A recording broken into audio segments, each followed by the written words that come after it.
Fear coursed through Felicity Adams' veins as she stood on the auction block, the late afternoon sun of 1876 beating down mercilessly on her tear-stained face.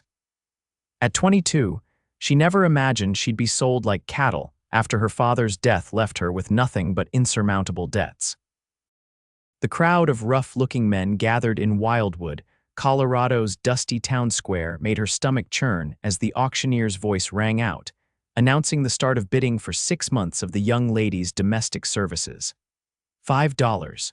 Do I hear $5 for this fine housekeeper? The auctioneer called, his voice carrying across the square. Felicity's knees threatened to buckle beneath her. The thin calico dress she wore offered little protection against the scrutiny of dozens of pairs of eyes. Some men leered, others calculated, all of them strangers who might soon own her time, her labor, and she feared perhaps more than that. Her breath came in short, panicked gasps as the first bids were called. $5. $7, $10 here. The voices began to blur together as the amount climbed. Felicity knew what happened to women in these situations.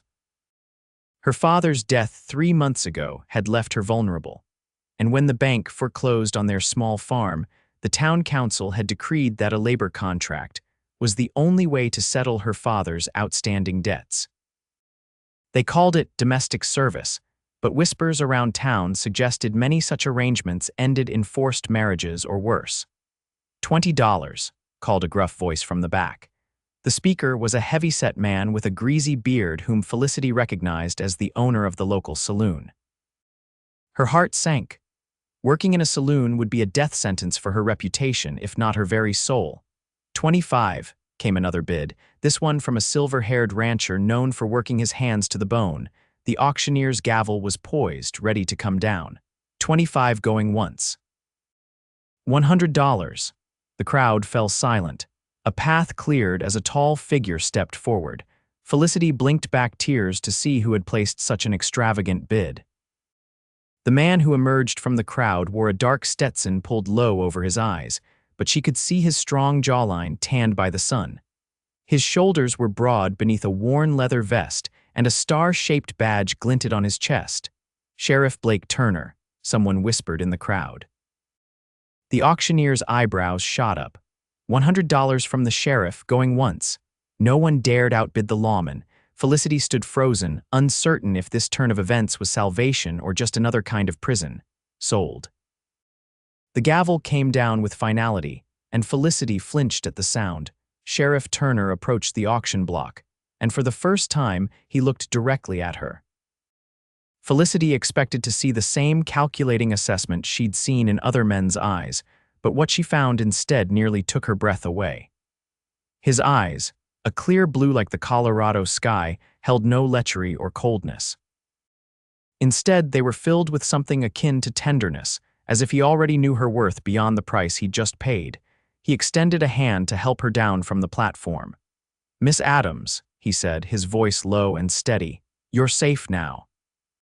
As his warm hand closed around hers, something stirred in Felicity's heart, a feeling she couldn't name, a flicker of hope in the darkness that had enveloped her since her father's death.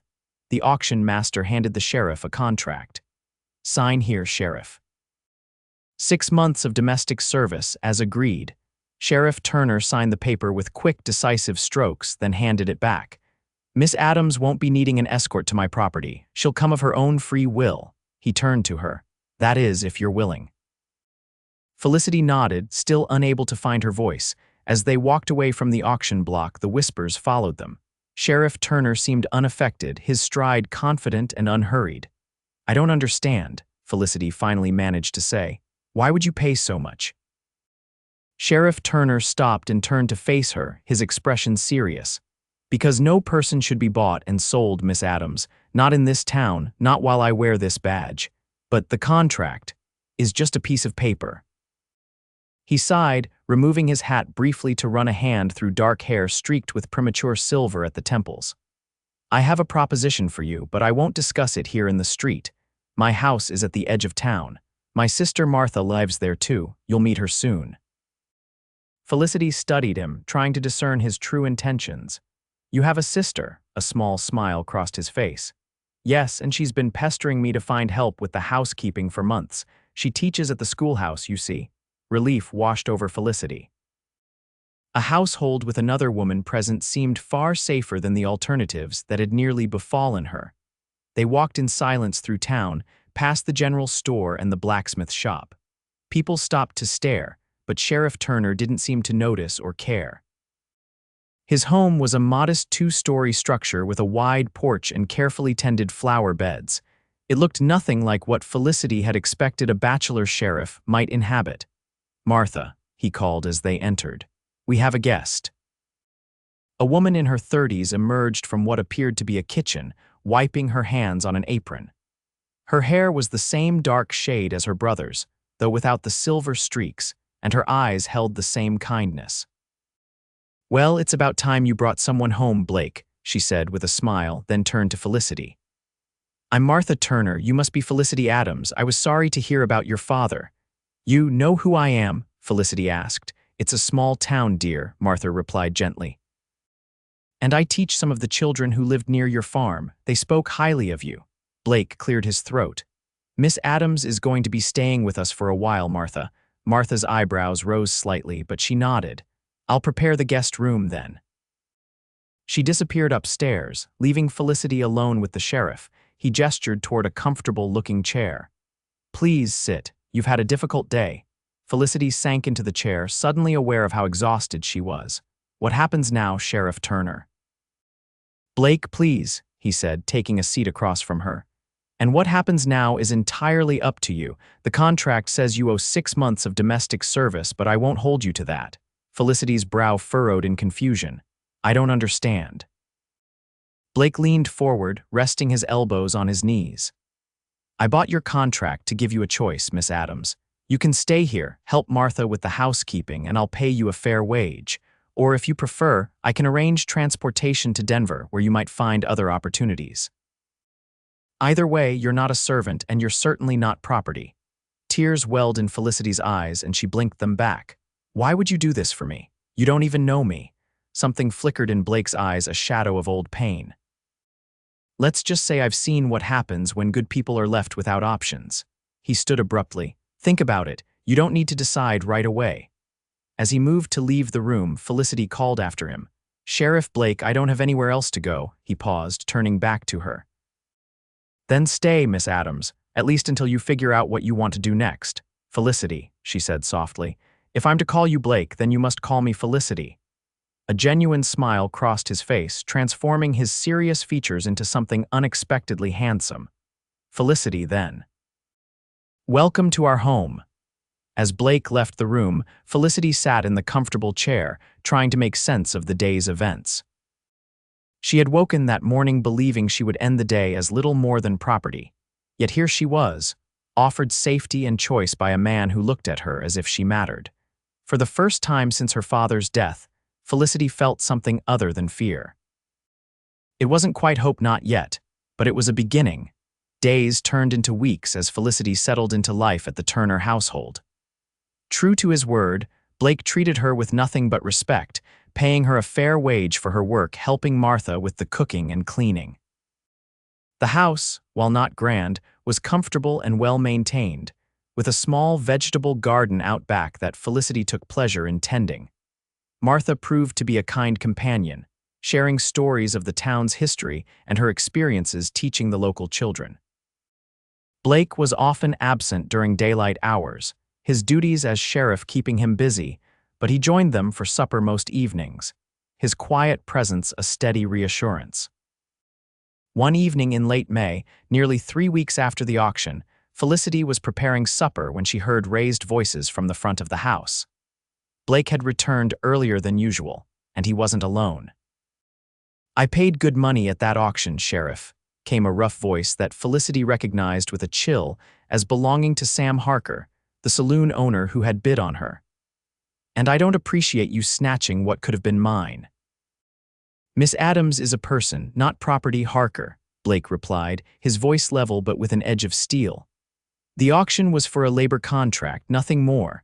A contract you outbid everyone on. Some might call that abuse of power, Sheriff."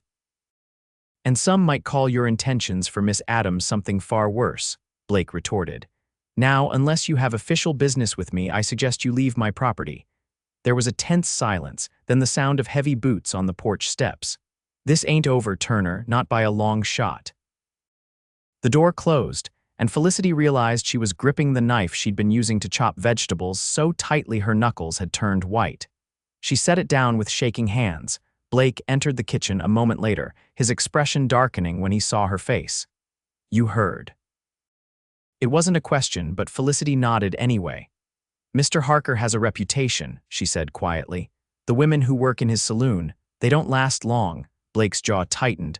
Harker's been a problem in this town for years, but he's careful. Never quite steps over the line where I could arrest him. He moved to the window, looking out at the setting sun. I won't let him near you, Felicity. You have my word on that. The conviction in his voice warmed something inside her. Thank you. He turned back to her, his expression softening. How are you settling in? Is Martha working you too hard? There was a touch of humor in his voice. Felicity smiled. Not at all. I enjoy having purpose again, after Father died and we lost the farm. She trailed off, the memories still painful. Your father was James Adams, correct? I didn't know him well, but I heard he was a good man. He was, Felicity said softly. He came west after my mother died, hoping to build something new for us. The drought these last 2 years was hard on everyone, but he refused to give up. She swallowed against the lump in her throat. The fever took him so quickly, I barely had time to say goodbye. Blake's expression was sympathetic. I'm sorry, losing family. It leaves a hole nothing can fill. Something in his tone made Felicity wonder about his own story, but before she could ask, Martha bustled into the kitchen. I hope that's beef stew I smell, she said cheerfully. Blake, would you mind setting the table? Felicity has done enough today. The moment for personal questions passed, but throughout supper, Felicity caught Blake watching her with an expression she couldn't quite decipher.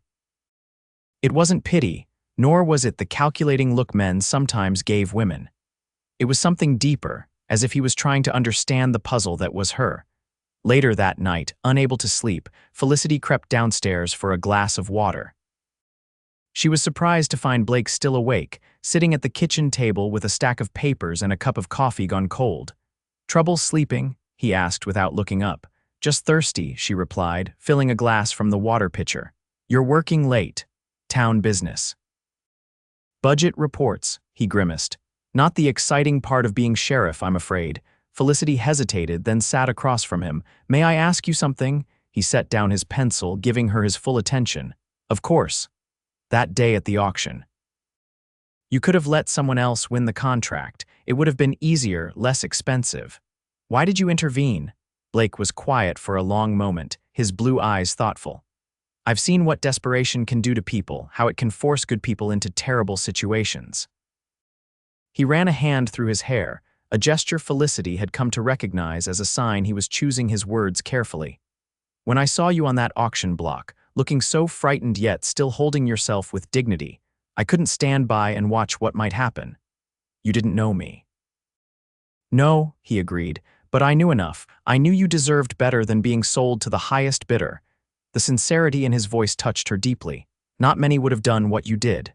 Not many have seen what I've seen. A shadow passed over his face. My parents died when I was 15. Martha was 20.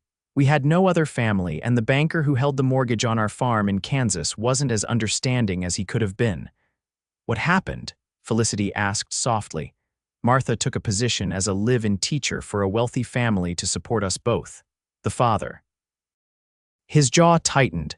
He made advances. When she refused him, he accused her of stealing. No one believed her over him. Felicity's hand covered her mouth. That's terrible. I was young, but not too young to understand what had happened. I confronted him. Things got physical. Blake's eyes had a faraway look. We left town that night, headed west with little more than the clothes on our backs. I swore then I'd never stand by while someone with power abused it. Is that why you became a sheriff? He nodded. Took a few years. Worked as a ranch hand, then a deputy. When the position opened here 5 years ago, it seemed right.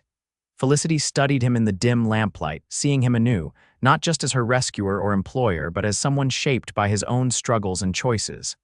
Thank you for telling me. Blake's expression softened. It's late. You should get some rest. As Felicity rose to leave, she paused beside him. Without overthinking it, she placed a gentle hand on his shoulder.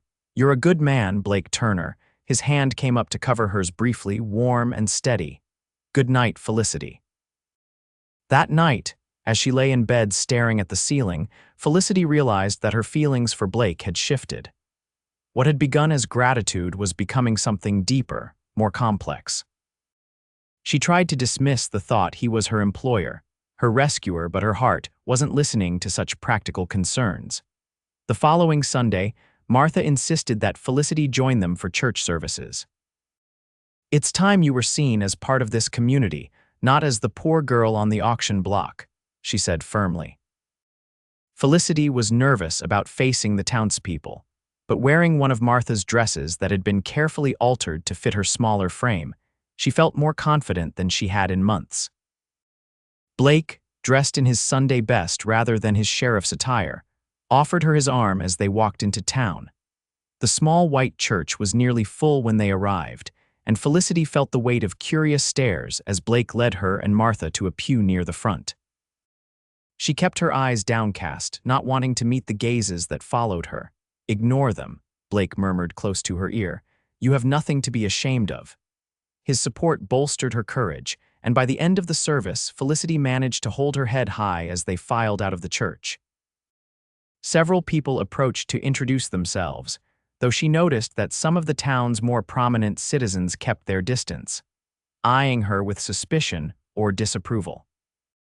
As they were about to leave the churchyard, a well-dressed woman stepped directly into their path, her lips pursed in a tight smile that didn't reach her eyes. Sheriff Turner, she said, her voice honey-sweet yet somehow cold. How progressive of you to bring your new housekeeper to services. Blake's posture stiffened almost imperceptibly. Mrs. Hollister, I don't believe you formally met Miss Adams. Felicity, this is Victoria Hollister, the mayor's wife. Felicity offered a polite smile. Pleased to meet you, Mrs. Hollister. The woman's eyes swept over Felicity critically. Quite a change in circumstances for you, isn't it? From being auctioned for debts to sitting in church with our sheriff. Her tone made the words sound far from complimentary. Before Felicity could respond, Blake spoke, his voice controlled but with an undercurrent of steel. Miss Adams is an employee of our household and a valued member of this community, Mrs. Hollister. I'd appreciate it if you'd remember that. Victoria Hollister's smile tightened further. Of course, Sheriff, I simply find it interesting. How quickly certain people can rise from disgrace when they have the right. Patron. With a final pointed look at Felicity, she swept away to join her husband. Felicity felt heat rise to her cheeks. She thinks I'm what Victoria Hollister thinks is of no consequence, Martha interrupted firmly, taking Felicity's arm. That woman has been trying to match Blake with her niece for 2 years. She's merely jealous. Blake looked uncomfortable. Martha, please. Well, it's true, Martha insisted. Come along, both of you. I have a roast in the oven that won't wait for town gossip. As they walked home, Felicity was acutely aware of Blake beside her. What did people think of her living in his home? What did he think of it? The questions swirled in her mind, unsettling her newfound sense of security. That afternoon, while Martha napped and Blake was in town on sheriff's business, Felicity escaped to the garden behind the house. The neat rows of vegetables and herbs had become her sanctuary over the past weeks, a place where she could work with her hands and clear her mind. She was kneeling in the dirt, weeding around the tomato plants, when she heard the gate creak open. Looking up, she was startled to see Blake watching her, his expression thoughtful. You've done wonders with this garden, he said, approaching to stand beside her. Martha never had the time or inclination for it. Felicity brushed the soil from her hands. My father taught me. He said growing things was good for the soul. A wise man. Blake hesitated, then held out a hand to help her up.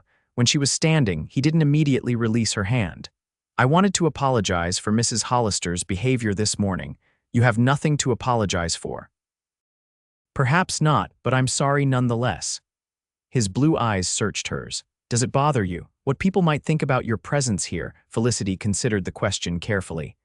I'd be lying if I said it didn't concern me at all. A woman's reputation is fragile in a town like this. Blake nodded, his expression grave. I've been thinking about that. Your contract technically has you bound to this household for several more months, but as I told you before, I consider that paper meaningless.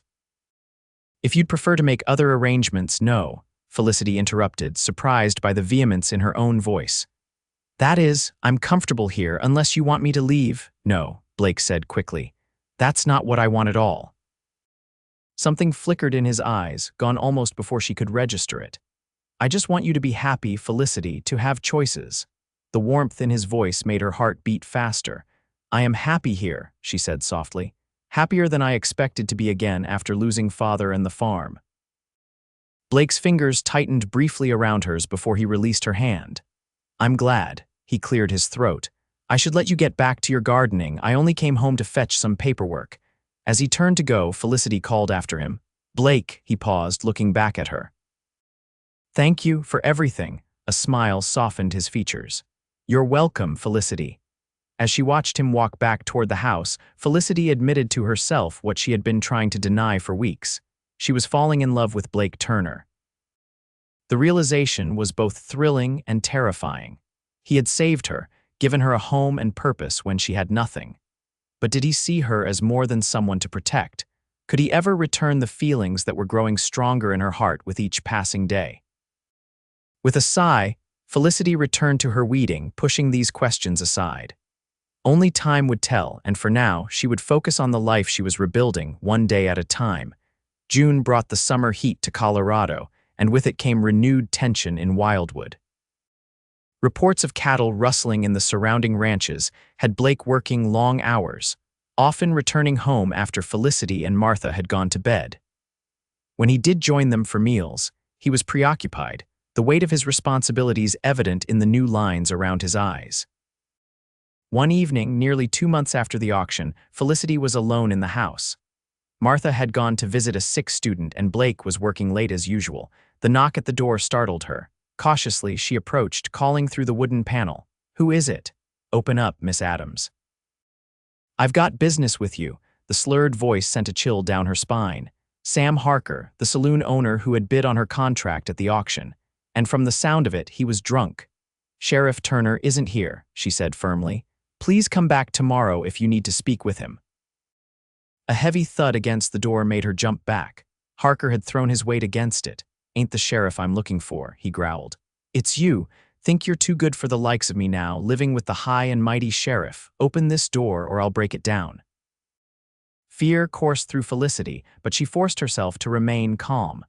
Blake kept a shotgun in the front closet for emergencies. She retrieved it with trembling hands, checking that it was loaded the way Blake had shown her weeks ago, just in case. Mr. Harker, I have a shotgun, she called, her voice steadier than she felt.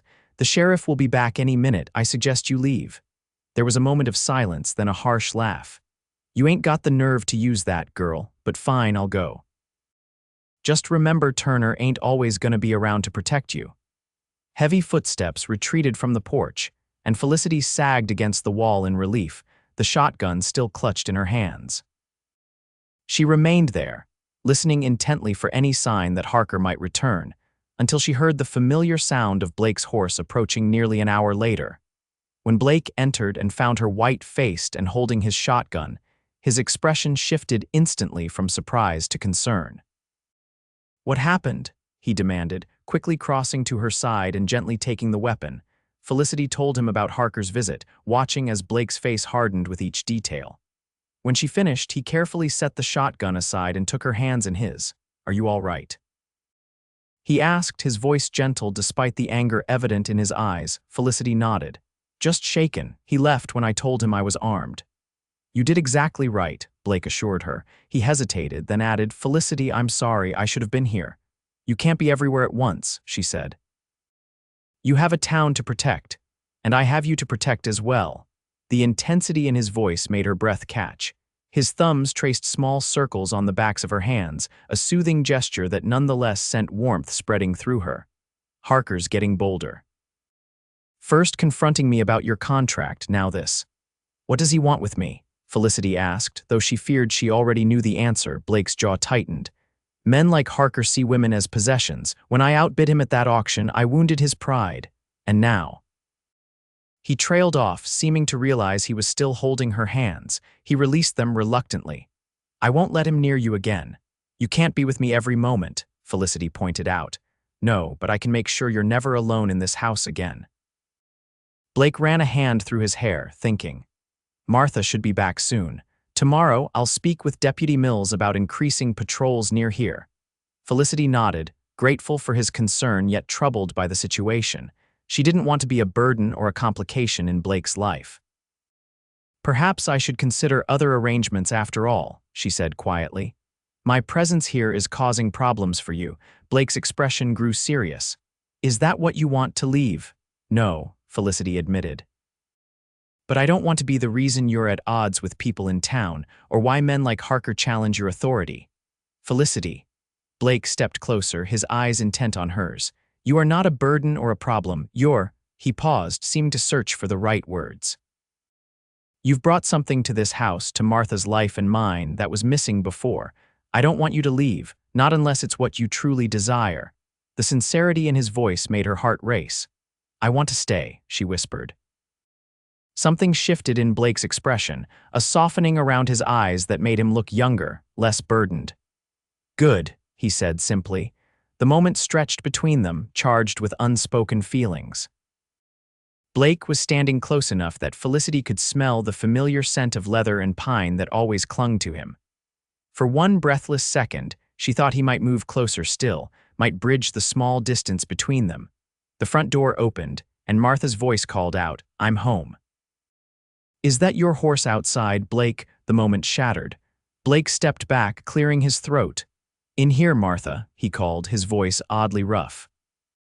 As Martha entered and began sharing news from her visit, Felicity tried to focus on the conversation, but her mind kept returning to that suspended moment with Blake.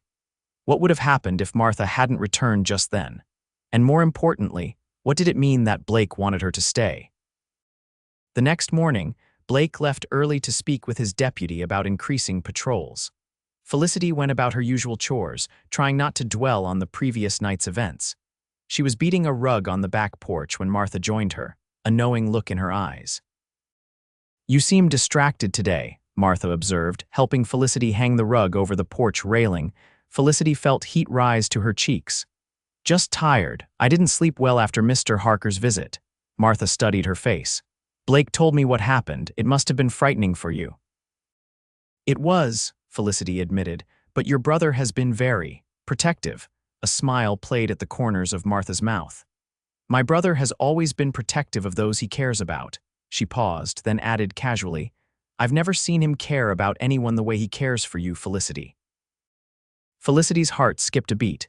He's a kind man. He would have helped anyone in my situation. Martha's laugh was gentle but knowing. Is that what you think? That Blake regularly pays small fortunes to rescue damsels in distress? I don't know, Felicity stammered. Blake is a good man, yes, but he's also a practical one. He doesn't act without reason. Martha touched Felicity's arm lightly. There was something about you, something he saw that day at the auction that moved him deeply. I've known my brother his entire life, and I've never seen him look at anyone the way he looks at you. Felicity's hands stilled on the rug. How does he look at me? Martha's expression softened.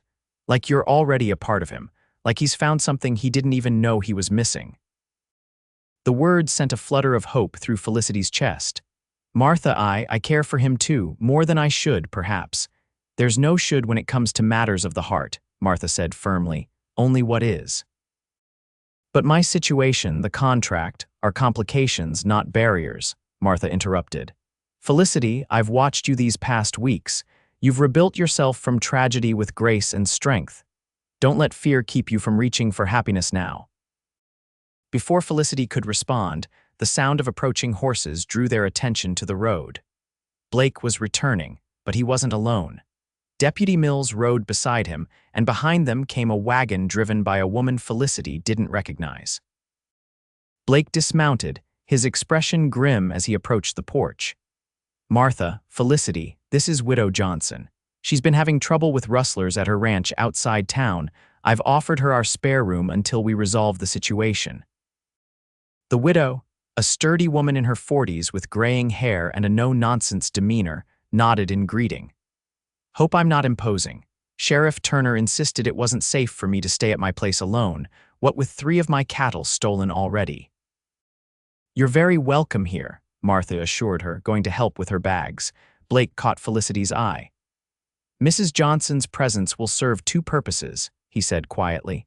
She'll be safer here than alone at her ranch, and her being here means you'll never be alone in the house. Felicity understood immediately. Because of Harker, Blake nodded, his expression darkening. I don't trust him. Having another person here gives me peace of mind. The concern in his eyes warmed her heart. Thank you for thinking of me. I think of little else these days, he admitted softly, then looked embarrassed, as if he hadn't meant to say the words aloud. Before Felicity could respond, he turned to help Deputy Mills unload the widow's trunk from the wagon. That evening, Mrs. Johnson proved to be a welcome addition to their household. She was a good-humored woman with a practical outlook on life, and she insisted on helping with the cooking to earn her keep. As they sat around the supper table, she shared stories of her late husband and their years building their ranch together. 25 years we had together before the pneumonia took him last winter, she said, a hint of sadness in her voice despite her matter-of-fact tone. Not nearly long enough, but I'm grateful for every day. You never had children, Martha asked gently. Mrs. Johnson shook her head. Wasn't in God's plan for us. James, that was my husband, he always said I was enough family for him. She smiled at the memory. That's the secret, you know. Finding someone who makes you feel like you're enough, just as you are. Her words struck a chord with Felicity. Wasn't that how Blake made her feel? Like she was enough, worthy of respect and care, despite having lost everything later as they cleared the supper dishes. Mrs. Johnson nudged Felicity with a knowing look. That sheriff of yours has it bad for you, girl. Felicity nearly dropped the plate she was drying. He's not my sheriff, she protested weakly. The older woman chuckled. Maybe not yet, but I've seen the way he watches you when he thinks no one's looking, like you hung the moon and stars. You're mistaken, Felicity murmured, though her heart raced at the thought. Honey, I was married for 25 years. I know the look of a man in love, Mrs. Johnson handed her another plate. Question is, do you feel the same? Felicity hesitated, then nodded slowly. I think I do, but it's complicated. Love always is, Mrs. Johnson said wisely. Doesn't make it any less worth pursuing. As the days passed, Felicity found herself contemplating Mrs. Johnson's words. Did Blake truly care for her the way Martha and the widow suggested? And if he did, what could come of it? She was still technically bound by the contract, still in a position of dependence. How could she be sure any feelings between them were genuine and not colored by their unusual circumstances? These questions occupied her thoughts as June gave way to July, bringing with it scorching heat and the town's preparations for Independence Day celebrations. Blake was busier than ever, coordinating security for the festivities while still investigating the cattle rustling that plagued the outlying ranches. 3 days before the 4th of July, Felicity was in town with Martha, purchasing supplies for the holiday meal they planned to prepare. As they exited the general store, arms laden with packages, Victoria Hollister approached them, her ever-present tight smile in place. Miss Turner, Miss Adams, she greeted them with a nod. Preparing for the holiday, I see. Yes, Mrs. Hollister, Martha replied politely. Will you and the mayor be attending the town picnic? Of course. As mayor, Herbert must make an appearance. Her gaze shifted to Felicity. And will you be joining the festivities, Miss Adams? How unconventional. The implication was clear. Someone in Felicity's position, a woman who had been auctioned for debt, who now lived in a sheriff's household under ambiguous circumstances, should not presume to participate in respectable community events. Before Felicity could respond, Martha straightened to her full height. Felicity will certainly be joining us, Mrs. Hollister, as a valued member of our household and this community. Victoria's smile never wavered, though her eyes hardened. How progressive of you, Miss Turner. I do hope you're considering the implications of having an unmarried young woman living in your brother's home. People talk, you know. Felicity felt her cheeks burn with humiliation. Mrs. Hollister, I assure you, my brother's household arrangements are not open for public discussion, Martha interrupted firmly. Now, if you'll excuse us, we have errands to complete." As they walked away, Felicity's embarrassment gave way to anger. "She makes it sound as if you're Blake's mistress rather than our housekeeper," Martha finished bluntly. Victoria Hollister has always considered herself the arbiter of town morality. Pay her no mind. But Felicity couldn't dismiss the encounter so easily. All her doubts about her position in Blake's household came rushing back. Would a future with him ever be possible, or would she always be seen as the woman he bought at auction? That evening, when Blake returned home, Felicity was unusually quiet during supper. He noticed, his eyes finding hers across the table more than once, a question in their blue depths. After Mrs. Johnson and Martha retired for the night, he found her on the back porch, staring up at the stars. "Penny for your thoughts," he said softly, coming to stand beside her at the railing. Felicity sighed. "I'm not sure they're worth that much. They are to me." There was no teasing in his voice, only simple honesty. She turned to face him. "Blake, what am I to you? Truly," he seemed taken aback by the direct question. "What brought this on?" Mrs. Hollister made some implications. "In town today, about my presence in your home." Felicity's hands twisted together nervously. "It made me realize how uncertain my position here really is. I'm not simply your housekeeper. That contract complicates everything." Blake's expression darkened. "Victoria Hollister should mind her own affairs. Perhaps, but she's not wrong that my living here causes talk." Felicity took a deep breath. "I need to know where I stand with you, Blake, what you expect of me, what future you see for me here." For a long moment, Blake was silent, his gaze intense as he studied her face in the moonlight. When he finally spoke, his voice was low and serious. "When I first saw you on that auction block, I acted on instinct. I couldn't bear to see you sold to men like Harker, couldn't stomach the fear in your eyes." He moved a step closer. "But these past months, getting to know you, your strength, your kindness, the way you've rebuilt your life after losing so much, it's become something else entirely." Felicity's heart pounded. "Something else." Blake reached out slowly, giving her time to pull away, and took her hand in his. "Felicity, I care for you, more than I should, perhaps, given our circumstances, more than I've ever cared for anyone outside my family." His words sent warmth flooding through her. "I care for you too, Blake." A smile touched his lips, but his eyes remained serious. "That contract between us, it's complicated things from the start. I've wanted to tell you how I feel, but I feared you might think I was taking advantage of the situation." "I would never think that," Felicity said earnestly. "You've been nothing but honorable, even so."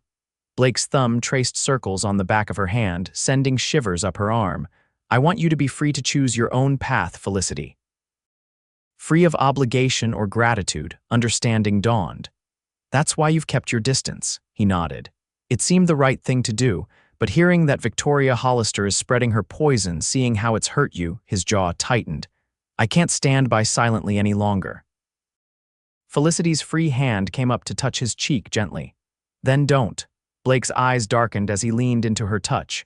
"Felicity," he murmured, his voice rough with emotion, "may I kiss you?" Her heart soared at the question. "Yes," she whispered. Slowly, giving her every opportunity to change her mind, Blake lowered his head until his lips met hers.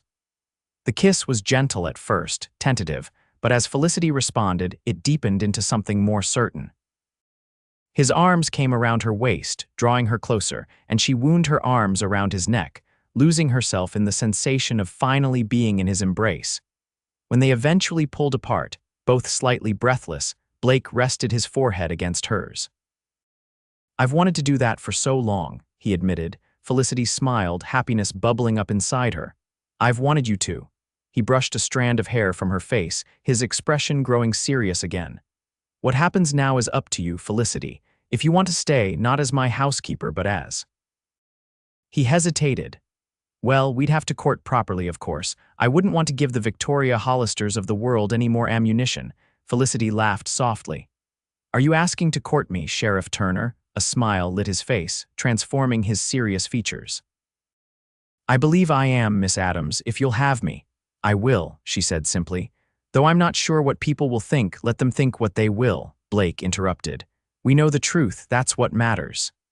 As he bent to kiss her again, Felicity felt the last of her doubts melt away.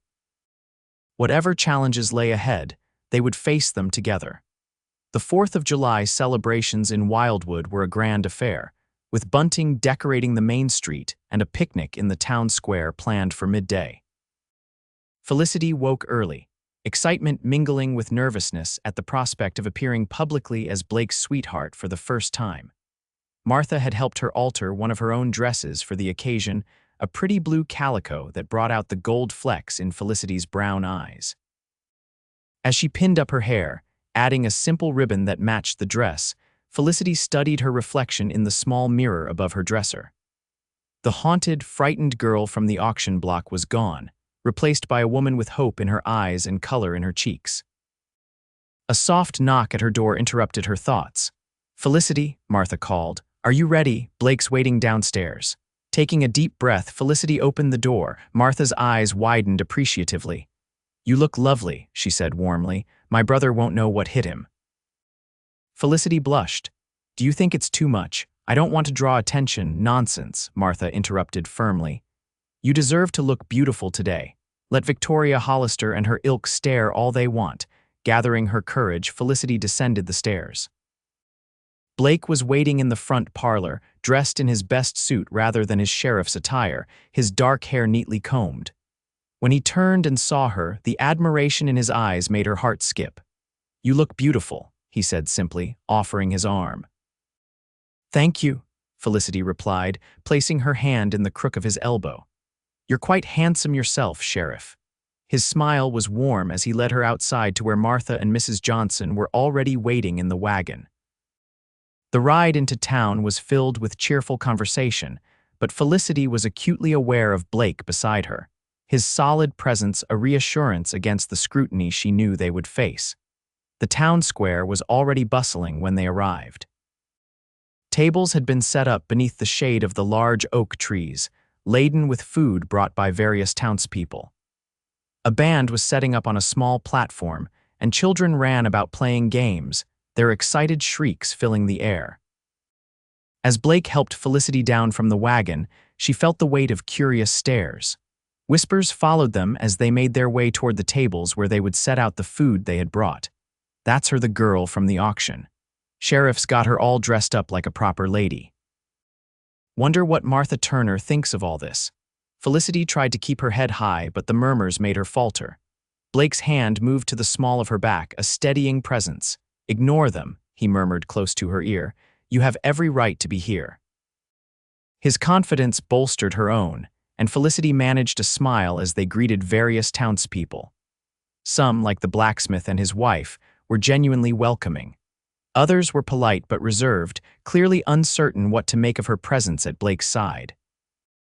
Victoria Hollister stood with a group of the town's more affluent women, her gaze sharp as it followed Felicity's movements. When Blake was momentarily called away by his deputy, she approached, her entourage trailing behind her. "Miss Adams," she said, her voice carrying just enough to be heard by those nearby. "What a colorful dress. One might almost forget your humble beginnings." Felicity fought to keep her expression neutral. "Thank you for the compliment, Mrs. Hollister. I hope you're enjoying the festivities." Victoria's smile was brittle. "Indeed. Though I must say I'm surprised to see you here as Sheriff Turner's companion. How quickly things change. One day being sold at auction, the next on the arm of one of the town's most eligible men." The implication was clear, and Felicity felt heat rise to her cheeks. Before she could respond, another voice cut in. "Some might call that a testament to Sheriff Turner's good judgment, Victoria." Felicity turned to see an elderly woman approaching, leaning on a cane but with sharp eyes that missed nothing. Mrs. Johnson had joined them as well, standing supportively at Felicity's side. "Mrs. Ellis," Victoria acknowledged stiffly. "I wasn't aware you knew Miss Adams." "I know a good heart when I see one," the elderly woman replied, "and I know poison when I hear it." She turned to Felicity with a kind smile. "My dear, I've been hoping to meet you. My grandson speaks highly of you. He's Deputy Mills. Says you've brought a light back to Sheriff Turner's eyes that's been missing for years." Felicity felt a rush of gratitude toward the forthright old woman. "It's a pleasure to meet you, Mrs. Ellis. Now then, Mrs." Ellis continued, turning back to Victoria. "I believe the mayor was looking for you, Mrs. Hollister. Something about judging the pie contest." With a tight nod, Victoria retreated, her companions following in her wake. Mrs. Ellis chuckled. "Don't you worry about her, my dear. Victoria Hollister has been trying to secure the sheriff for her niece for years. She's merely bitter that he's chosen for himself." "Thank you for your kindness," Felicity said sincerely. Mrs. Ellis patted her hand.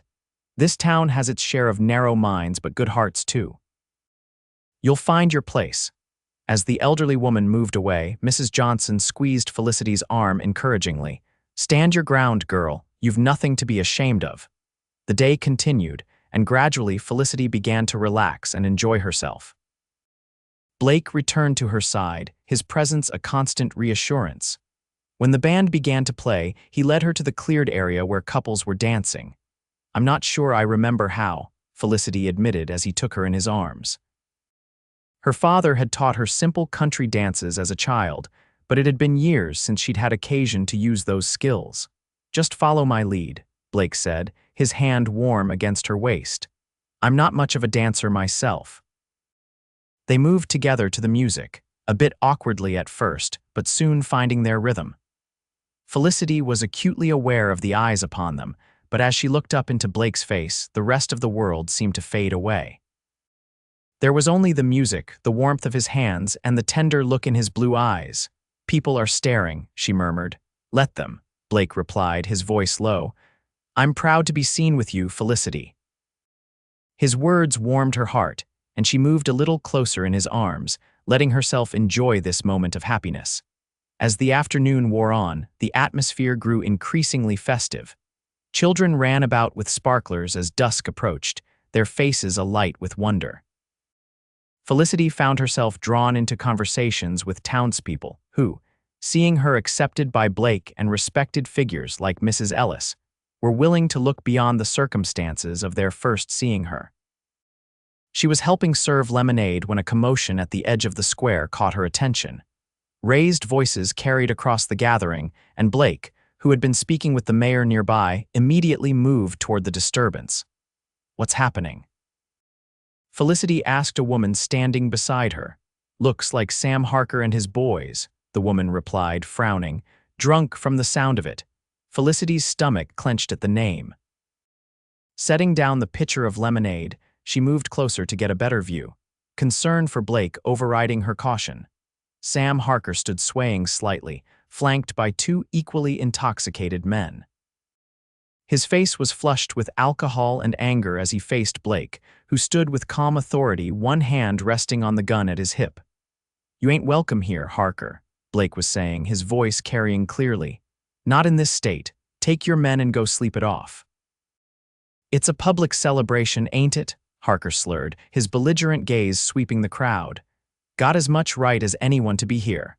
"Not when you're disturbing the peace," Blake replied evenly. "Now go home before I have to arrest you." Harker's bloodshot eyes suddenly fixed on Felicity, who had drawn closer without thinking. A nasty smile spread across his face. "There she is, the girl who thinks she's too good for the likes of me." He took a stumbling step forward. "How's life with the sheriff, sweetheart?" "Bet he got his money's worth from that auction." Blake's expression hardened. "That's enough, Harker. One more word and you're spending the night in jail." But Harker wasn't finished. "Everyone knows what she is," he spat, his voice carrying across the now silent square. "A debt-ridden farmer's daughter sold like cattle. Don't matter how pretty a dress you put on her, Sheriff. You bought her same as I would have." His words were cut off as Blake's fist connected with his jaw, sending him sprawling backward. The crowd gasped collectively. Violence from their normally composed sheriff was unprecedented. Blake stood over Harker, his voice low and dangerous. "Miss Adams is a lady deserving of respect. Apologize to her. Now." Harker spat blood onto the dirt. "Go to hell, Turner." Without another word, Blake hauled the man to his feet and marched him toward the jailhouse, nodding for his deputy to handle Harker's companions. The crowd buzzed with excited whispers as they disappeared from view. Felicity stood frozen, mortification washing over her. All the progress she'd made that day, all the tentative acceptance Harker's crude words had threatened to undo it all in an instant. Martha appeared at her side, taking her arm gently. Come, let's sit down for a moment. She allowed herself to be led to a bench beneath one of the oak trees. Mrs. Johnson and Mrs. Ellis joined them, forming a protective circle around her. Don't you pay that drunken fool any mind, Mrs. Ellis said firmly. Men like Harker aren't fit to lick your boots. But what he said, Felicity began, her voice trembling, was the raving of a jealous, spiteful man, Martha interrupted. And everyone here knows it. Mrs. Johnson nodded in agreement. Sheriff Turner's reaction said it all. No man defends a woman's honor like that unless he values her deeply. Felicity took a steadying breath. I should go to him, she said, rising from the bench. Blake must be upset. Go, Martha encouraged. We'll be right here when you return. Felicity made her way through the crowd toward the jailhouse, conscious of the curious glances that followed her, but drawing strength from the supportive presence of Martha and the others. She would not allow Harker's venom to poison what she and Blake were building together. The jailhouse was a small, solid building just off the main street. When Felicity entered, she found Deputy Mills at the desk, looking uncomfortable. Miss Adams, he greeted her, standing quickly. Sheriff Turner is, just securing the prisoner. From the back room came the sound of a cell door clanging shut, followed by Harker's slurred curses. A moment later, Blake emerged, his expression thunderous until he saw Felicity standing there. His face immediately softened. Felicity, you shouldn't be here. I wanted to make sure you were all right, she said quietly. Blake glanced at his deputy. Mills, keep an eye on Harker. I need a moment. The young deputy nodded, and Blake led Felicity outside to the small porch of the jailhouse, away from curious eyes. I'm sorry you had to hear that, Blake said, his voice tight with controlled anger. Harker will spend the night sobering up in a cell, and tomorrow he'll face charges for disturbing the peace. Felicity studied his face in the fading light. His knuckles were red where they had connected with Harker's jaw. Without thinking, she took his hand gently in hers, running her thumb over the abrasions. You shouldn't have hit him, she said softly. He insulted you, Blake replied, as if that explained everything. Words can't hurt me, Blake. But seeing you risk your position as sheriff by losing your temper, that does. Blake's expression grew troubled. You're right, it was unprofessional, but when he spoke about you that way.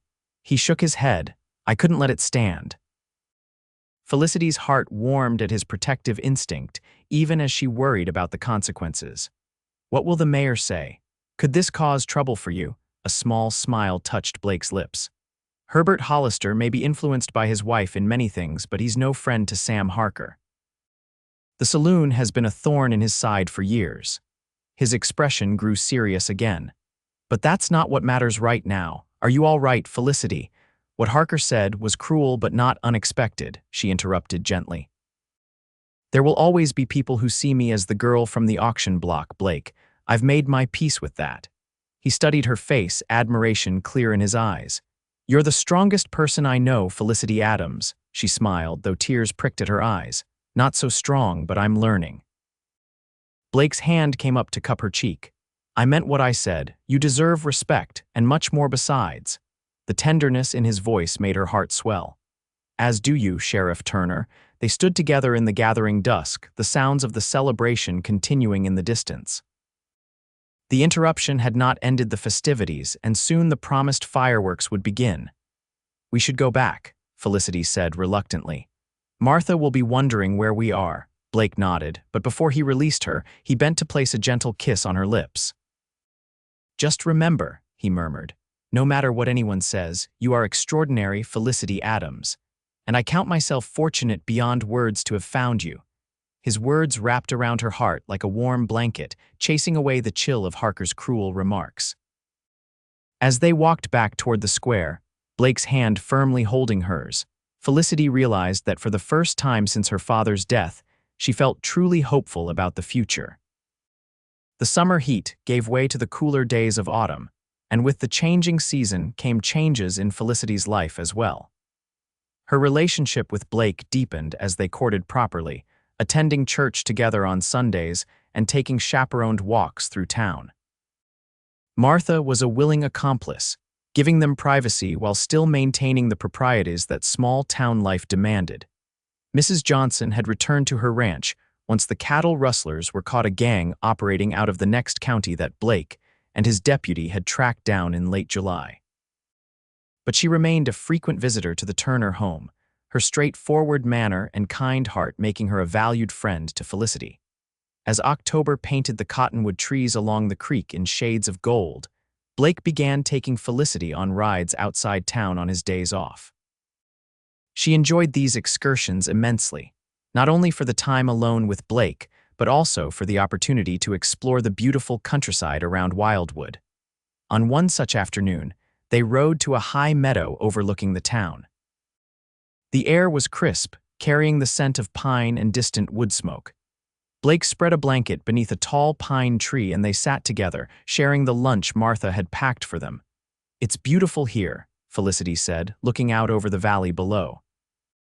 The town looked small from this distance, a collection of buildings nestled against the backdrop of mountains. "I found this spot my first week as sheriff," Blake replied. "I come here sometimes to think, to get perspective." Felicity studied his profile, admiring the strong line of his jaw and the thoughtful set of his blue eyes. Over the past months, she had come to know this man deeply, his sense of justice, his quiet strength, the tenderness he showed to those he cared for. "What are you thinking about now?" she asked softly. Blake turned to face her, his expression serious yet warm. "The future, our future specifically." Felicity's heart quickened. "Oh," he took her hand in his thumb tracing circles on her palm as had become his habit. "Felicity, these past months have been the happiest of my life. Having you in my home, in my life, it's changed everything." "For me as well," she admitted. "When I stood on that auction block, I never imagined I could be this happy again." Blake's fingers tightened around hers. "The 6 months of your contract end next week." The reminder sent a jolt through Felicity. She had almost forgotten the legal arrangement that had first brought them together, so natural had their relationship become. "Yes," she said slowly. "I suppose it does. You'll be free then. Free to go wherever you wish, do whatever you choose." There was something in his voice that made Felicity look at him sharply. "Blake, do you think I want to leave?" He met her gaze steadily. "I think you deserve the chance to make that choice freely, without obligation or constraint." Understanding dawned. "You're still concerned about how we began, about the contract." "I want to be certain," Blake said earnestly, "that your feelings for me aren't influenced by gratitude or dependency. That when you look at me, you see the man you want, not the man who helped you when you needed it." Felicity's heart swelled with love for this honorable, thoughtful man. "Blake Turner," she said firmly, "I see you perfectly clearly. The man who stands up for what's right, who protects those who need protection. The man who treats everyone with respect regardless of their station. The man I've come to love with all my heart." His eyes widened at her declaration. "You love me." Felicity smiled, realizing it was the first time she'd said the words aloud. "With all that I am." Blake's face transformed with joy. "I love you too, Felicity, more than I thought possible." He reached into his pocket and withdrew a small velvet box. Felicity's breath caught as he opened it to reveal a simple gold ring set with a small, perfect diamond. "This was my mother's," Blake said, his voice husky with emotion. "Martha kept it safe all these years, waiting for the day I might find someone to give it to." He took a deep breath. "Felicity Adams, when that contract ends next week, I want to offer you a different kind of agreement, one based on love and partnership, not obligation. Will you marry me?" Tears of happiness welled in Felicity's eyes. "Yes," she whispered. "Yes, Blake, I will marry you." His smile was radiant as he slipped the ring onto her finger. It fit perfectly, as if it had been made for her. Blake drew her into his arms, his kiss tender yet passionate, a promise of the life they would build together. When they finally parted, both breathless and smiling, Felicity rested her head against his chest, listening to the steady beat of his heart. "What will people say?" she wondered aloud. "The sheriff and the girl from the auction block." Blake's arms tightened around her. "They'll say I'm the luckiest man in Colorado, and they'll be right." The news of their engagement spread quickly through Wildwood. Many offered sincere congratulations, especially those who had come to know Felicity over the past months and seen the positive change she had brought to Blake's life. Victoria Hollister and her circle were notably cool, But even they could not openly object to the match given Blake's position in town. Martha was ecstatic, embracing Felicity as a sister already. "I've been hoping for this since July," she confessed. "Blake has never looked at anyone the way he looks at you." Mrs. Johnson insisted on hosting a small engagement dinner at her ranch, inviting Deputy Mills and his grandmother, Mrs. Ellis, along with the minister and his wife. "Every engagement needs celebrating," she declared, "and my James would have wanted me to open our home for such a joyous occasion." The evening was filled with laughter and good food, the small gathering warm and supportive. As Felicity looked around the table at these people who had become her friends, her family, really she felt a deep sense of belonging she had feared lost forever after her father's death. Later, as Blake walked her to the porch while Martha prepared the wagon for their return journey, Felicity voiced a thought that had been growing in her mind. "Blake, I've been thinking about the auction." His expression grew concerned. "What about it?" "Not the way you think," she assured him quickly. "I was thinking about what good came from it." She took his hands in hers. "If I hadn't lost the farm, if I hadn't stood on that auction block terrified and alone, we might never have met." Blake's expression softened. "I like to think we would have found each other somehow, Felicity. Some things are meant to be." "Perhaps," she agreed with a smile. "But I'm grateful for the path that led me to you, difficult though it was, and I was thinking, maybe we could use some of your salary to help others who find themselves in desperate situations. A fund of sorts, to prevent anyone else from being sold at auction as I was." Pride and love shone in Blake's eyes. "That's a wonderful idea. We could speak with the minister about administering it through the church." Felicity nodded, excitement building as the idea took shape. "It wouldn't need to be much at first, just enough to offer an alternative to those in need." "My wife-to-be, the philanthropist," Blake said warmly, drawing her close. "I fall more in love with you each day, Felicity Adams." "Soon to be Felicity Turner," she reminded him, her heart swelling with happiness at the thought. His kiss was tender, a promise of the future they would build together, a future neither could have imagined on that fateful day at the auction, when a terrified young woman caught the eye of a compassionate sheriff who looked at her as if she were already loved.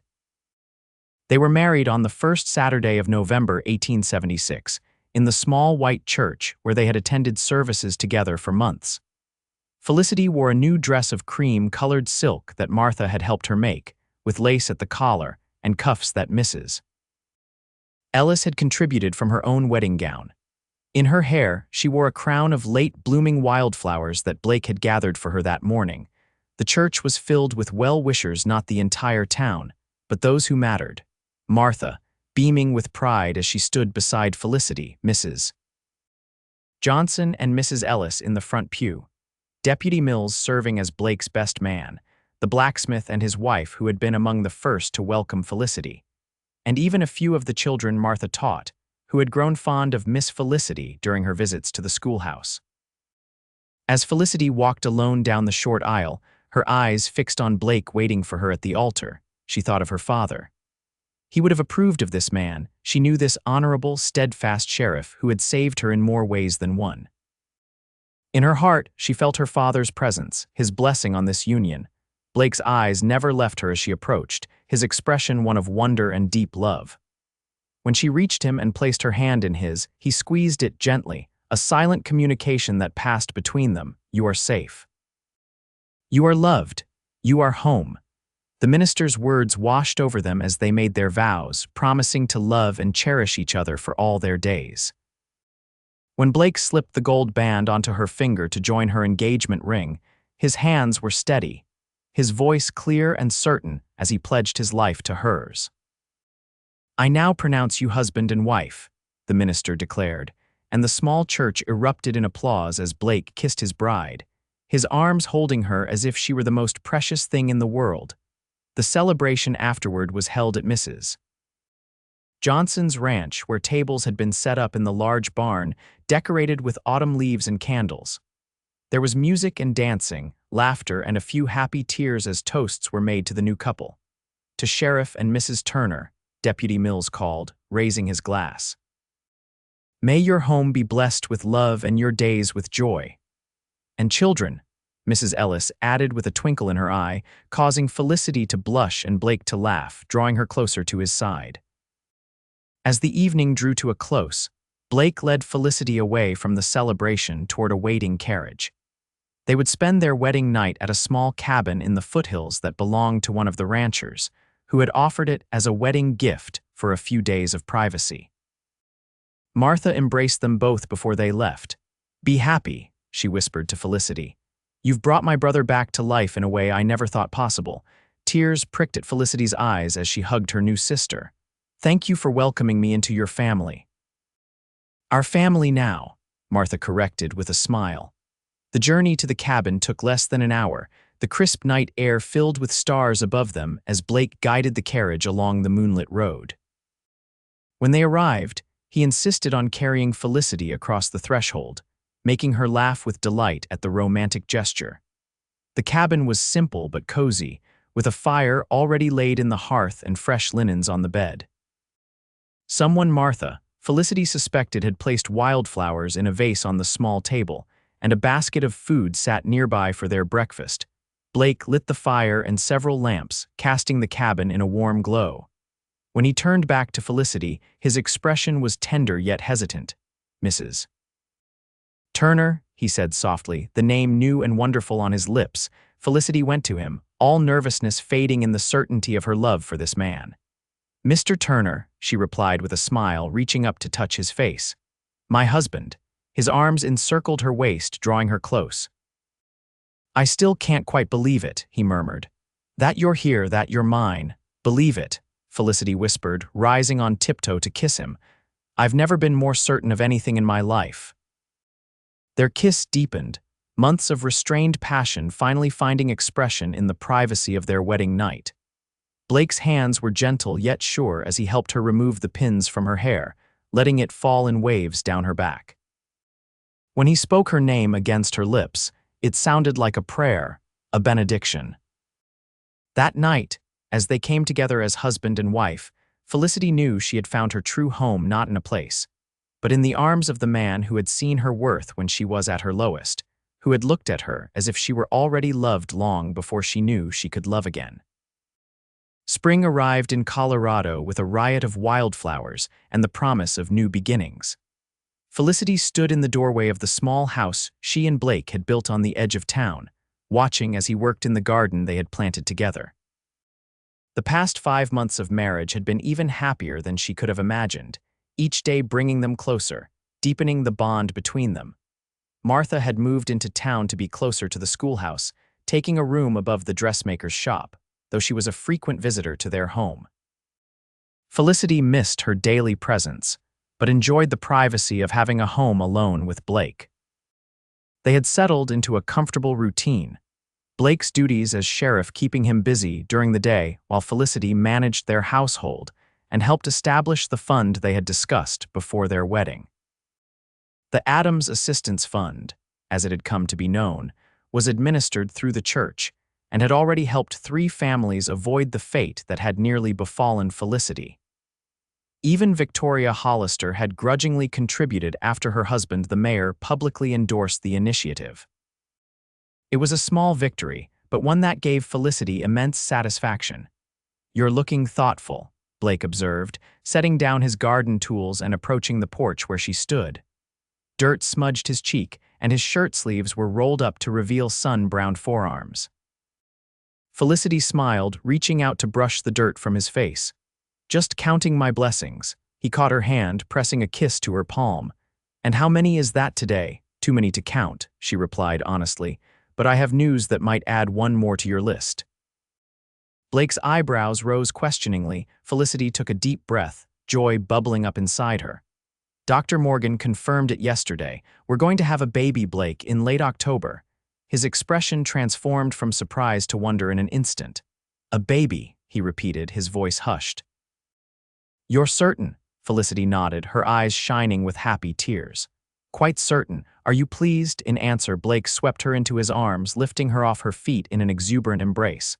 "Pleased, Felicity, I'm overjoyed." He set her down gently, his hands moving to cradle her face. "A child, our child." A new beginning, she said softly, placing her hand over his where it rested against her cheek. Blake's eyes were suspiciously bright as he bent to kiss her. I love you, Felicity Turner, more with each passing day. And I love you, she replied, her heart full to bursting. My sheriff, my savior, my husband. Not your savior, he corrected gently. Your partner. We saved each other, I think. As they stood together in the doorway of the home they had built, Felicity reflected on the journey that had brought them here. From the terrifying moment on the auction block to this perfect day, with a future stretching before them bright with promise. Blake had been right that day in the meadow when he proposed some things were meant to be. When their daughter was born that October, they named her Hope, for what had been rekindled in both their hearts the day a frightened young woman and a compassionate sheriff first looked into each other's eyes and glimpsed the possibility of love.